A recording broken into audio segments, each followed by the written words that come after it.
Okay, so to start off with, Yeah. okay. Okay, so to start off with, Yeah. just introduce yourself real quick. What's your name? Uh-huh.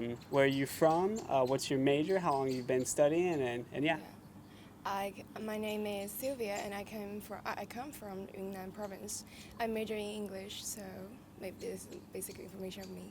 Okay, cool. So how long have you been studying English for? I have been studying English in this university for 3 years. Okay.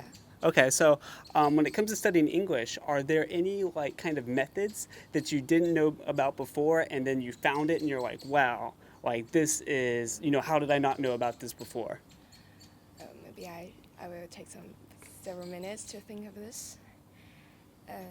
Maybe the first method that I found really astonishing is that I, I used to know that reading is really a good method to learn English, but yet still, when I get into this university, we get really a lot of reading materials to Hmm. read, Hmm. and actually, at the first stage, it's really challenging, and then I found that reading can improve your vocabulary, your grammar in a subtle way, and it is really helpful. So maybe it's hard to stick to this at the very first stage, but later on it will get better.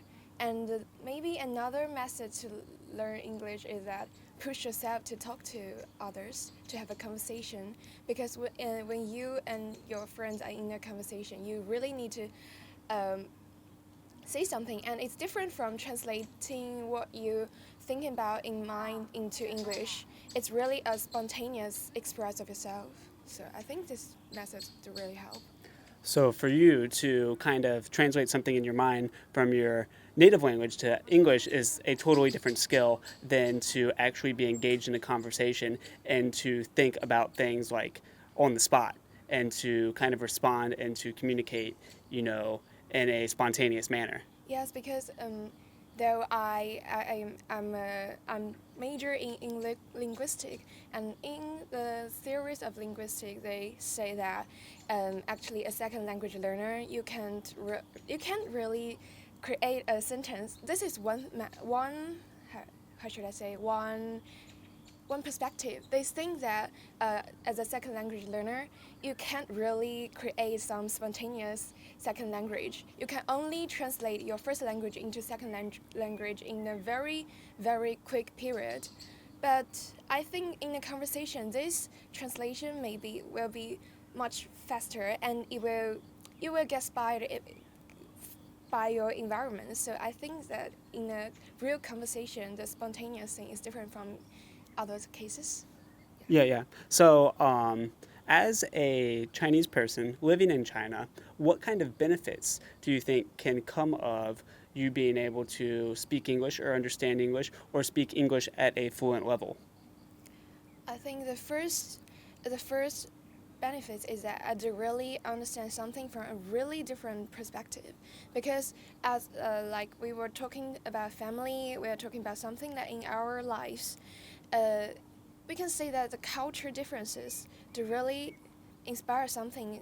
It doesn't mean that I maybe um, how should I say, just like learning English provides me a really different perspective to look something happening around me, because when I was in China as a Chinese, I can't find something in their perspective, and I take it for granted. But when I was learning English, I was inspired that I do not learn this, and I this can be understood in another perspective. So this is maybe a new world is what I get from English. So, learning a new language to you, in a sense, is the same as entering a new world Yeah, or gaining a new perspective on life and on the things around you in general.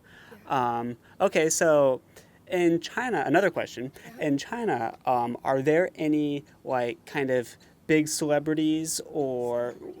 famous people that have like a very good English that you kind of admire? Like any Uh-huh. Chinese that have really kind of taken the English language and kind of just taken it to a very high level where they're almost kind of like a native speaker and you kind of Mm-hmm. view them as like somewhat of a role model or just someone that you admire? Well, the first one pop into my mind is Yang Lan. She is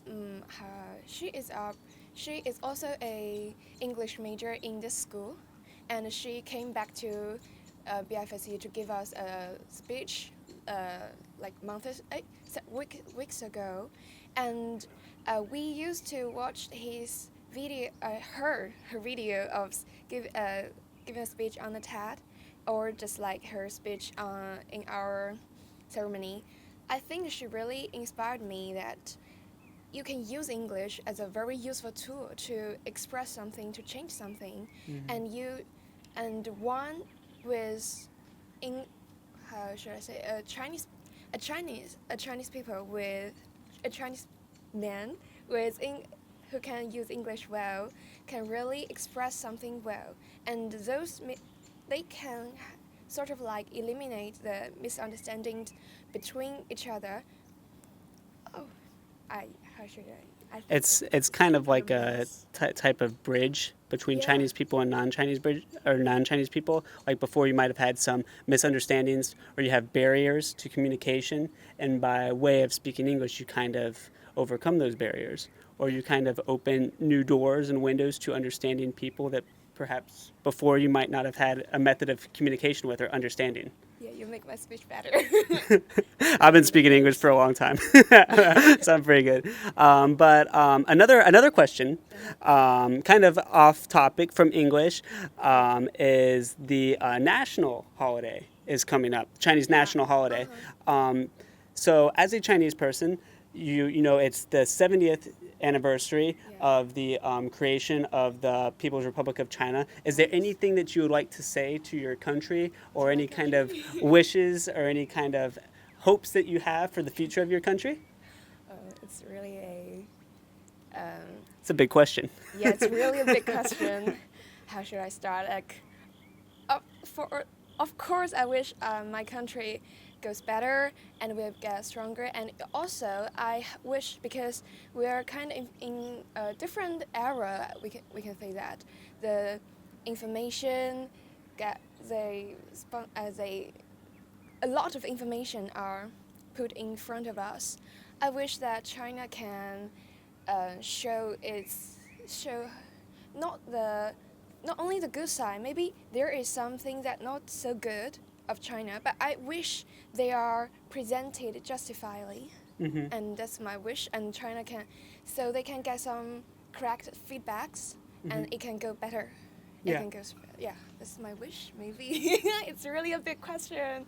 I don't know how to start this. I just wish it goes better, and of course, that one day my job or what I do can push this and can make it can sort of like make it better. Yeah. Maybe. Yeah. Oh, that's- To kind of be to have like a role in the kind of the helping of this process and stuff. Yeah. Yeah. Yeah. Okay. And so for the last question, if there were an app that was for studying English, but it's kind of slightly different from other apps, it's actually by way of watching video to practice oral speaking or listening comprehension. Is that something that you would be interested in? Yes, but what do you mean by like watch video and practice our English? So by watching video, it's kind of like it almost is set up like TikTok in a certain kind of format manner, but it's specifically designed for studying English. Does it sort of like shadowing what you have seen and you repeat it again? So you can repeat it if you want. It's totally up to you how you use the app, and it kind of has that flexibility for depending on how you would kind of like to study or how you would like to learn it. So we actually have the app, and we can have you try it real quick, and you can see how you like it. Okay.